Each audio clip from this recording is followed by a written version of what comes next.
everyone, you're listening to the Fantasy Football Uptick. I'm Jeremiah Blue, and today we're going to be talking about Tier 1 running backs. Tier 1 running backs are widely considered the most essential position group in fantasy football due to the gap between the elites and the average running backs in the league.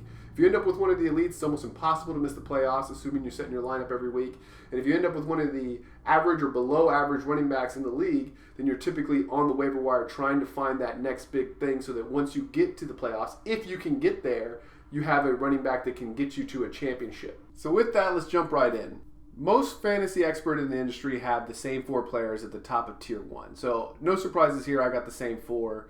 The truth is, it really just comes down to preference. So let me make the case to you of why I think it should go 1 through 4 in the order that I think it should go in, as opposed to some of the other guys. Before I go any further, I should probably say that this is based off a standard non-PPR ranking. If we was doing PPR ranking, I'd probably go Christian McCaffrey, then Saquon Barkley, followed by Ezekiel Elliott, and then Alvin Kamara in that order. Standard non-PPR, I'm looking more for total yards and then touchdowns, because those are the only things that matter in those non-PPR type scoring.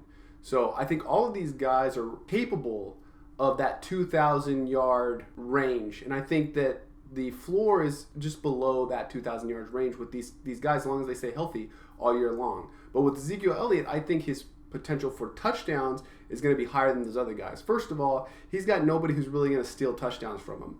Alvin Kamara's got Murray, whereas Christian McCaffrey, I think a healthy Cam is going to start taking a lot of those close range touchdowns from him this year, where Cam was hurt last year and Christian McCaffrey really got all that. And then Barkley, he's just on a bad offense. So the fact that they're even going to be in scoring range as much as the Dallas Cowboys is just probably not likely.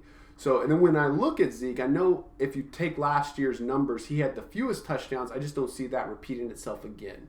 If we look at the offensive line, they should be improved over last year. They got Travis Frederick coming back. They added Connor McGovern, which Connor McGovern, in the grand scheme of things, he should be, if everything works right for the Cowboys, a backup. But he's going to be, he's good insurance for Zach Martin or Travis Frederick because he's a big upgrade from what they had last year when they were dealing with injuries. And Tyron Smith was hurt all last year. So he should be coming back healthy this year, and if that's the case, then that offensive line is going to be just as good as it was a couple years ago. And PFF Online, on their projected rankings, they have them ranked second amongst all offensive lines in football due to the fact that they expect them to be healthy and they expect them to be vastly improved over last year. And if you look at Zeke's numbers, he did lead the league in rushing, so he is their sole attack in Dallas. There's nobody really going to come in and take his rushing work.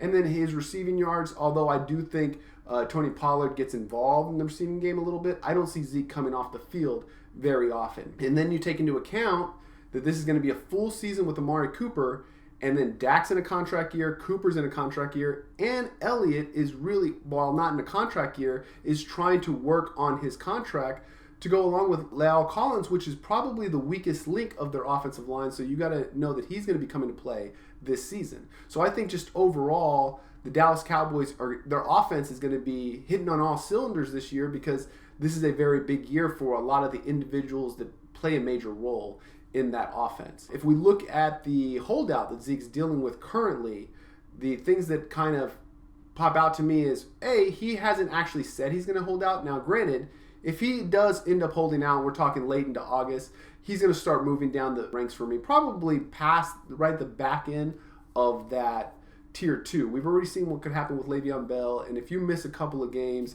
as a running back in fantasy, the season is relatively short, so you're going to end up missing the playoffs, and it doesn't matter how good he is once you get to the playoffs, because if you're not in the playoffs, then Zeke doesn't really help you.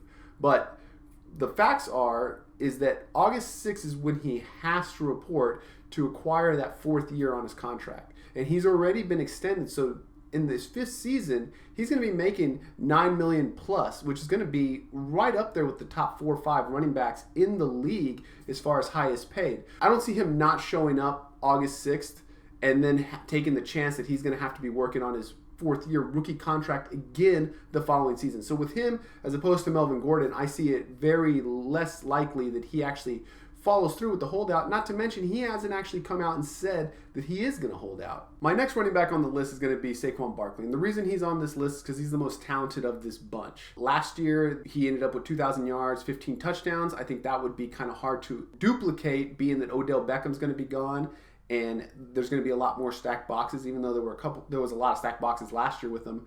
But having Odell Beckham off the roster is going to be really tough. That being said, I think their offensive line could be a little bit improved with Will Hernandez being in his second year. They get their center back from injury, and then they brought in a guard from Cleveland, so it should be slightly better.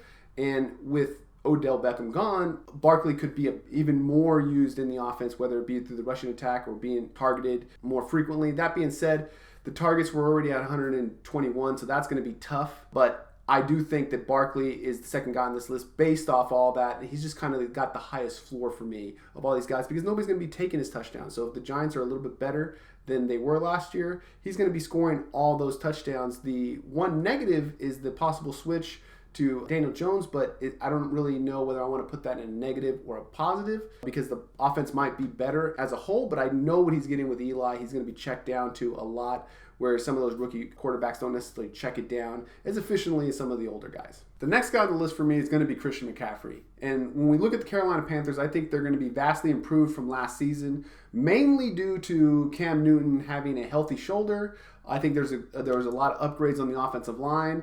They got a new center after the retirement of Khalil.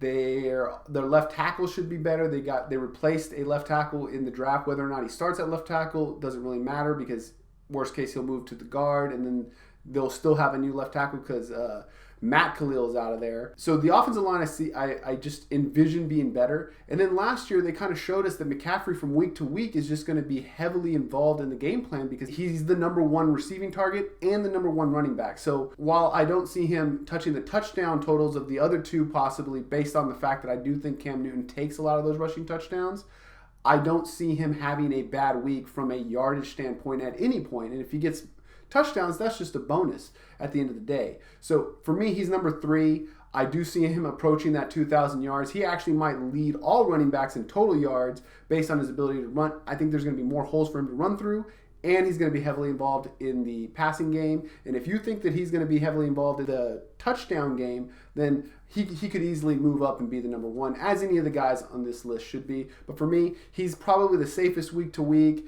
I do think that his ceiling is just as high as anybody on this list. Next on my list is Alvin Kamara. And honestly, I almost put Alvin Kamara in his own tier of tier 2 by himself. I think there is a drop-off after McCaffrey, Barkley, and Elliott to Kamara. And I think that there's a significant drop-off from Kamara to the next guys in tier 2 based off upside, efficiency, and what you're getting, like what the floor is. And Kamara's floor is very high. He's going to be the lead back for the Saints this year.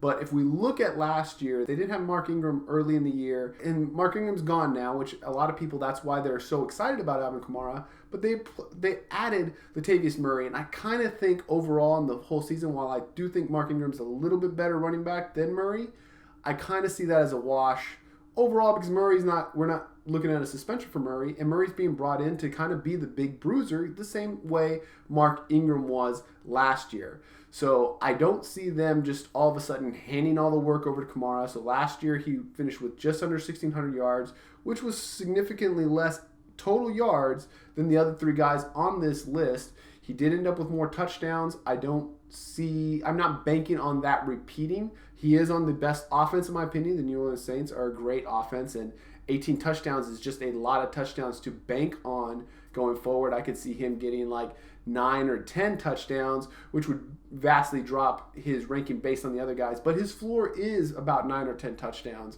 assuming he stays healthy. The offensive line is excellent, although they did lose Unger and they're replacing him with a rookie, granted a very highly touted rookie. So I kind of think the offensive line's a wash. I still think this is one of the best offensive lines in football. I still think Alvin Kamara, from an efficiency standpoint, has just proven that he's one of the best running backs in football. But I just don't see him getting the kind of work that the other 3 guys on this list are going to be getting moving forward. And now you're banking on those touchdowns. In PPR, he's a little bit better than he would be in standard because he is going to be the receiving back on this team. Overall, I do like him. He's easily my number 4. I just wouldn't put him in the same conversation or tier with the other guys, even though I did record this as tier 1. I just didn't want to do a tier 2 with just one player on it. That's it for today's show. Next week, we'll be talking about tier 2 running backs. If you have any questions, post them in the comments section, and I will be happy to respond to them. Be sure to like and subscribe to our videos. I'll be posting new content weekly. Till next time, see ya!